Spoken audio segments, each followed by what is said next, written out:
Ассалаумағалейкум барша қазақ елі.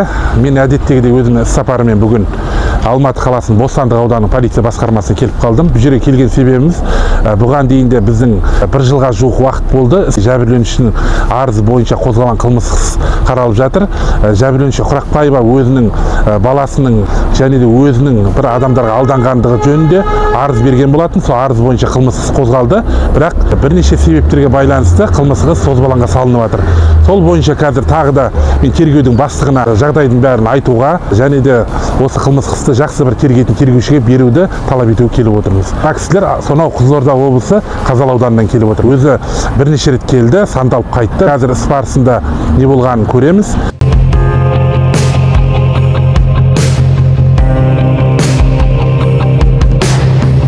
Бостандық аудан полиция басқармасының тергеу бөлімі бастығына келіп тұрмыз.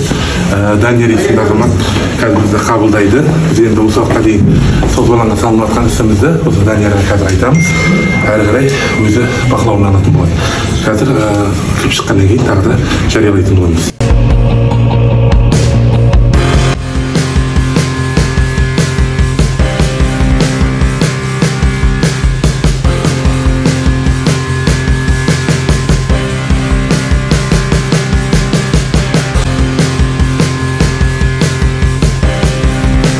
Қазір уақытта Бостандық ауданының полиция басқармасының тергеу бөлімінен шықтық.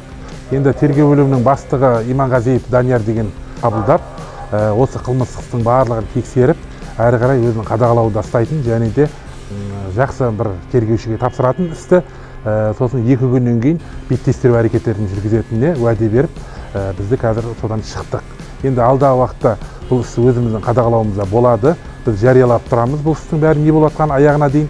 Мына кісілер сонау Қызылорда елінен келген, бүгін беттестіру әрекеті жүргізу керек болған, бірақ өкінішке орай енді бүгін беттесетін адам екінші жақтан адам болмай қалды.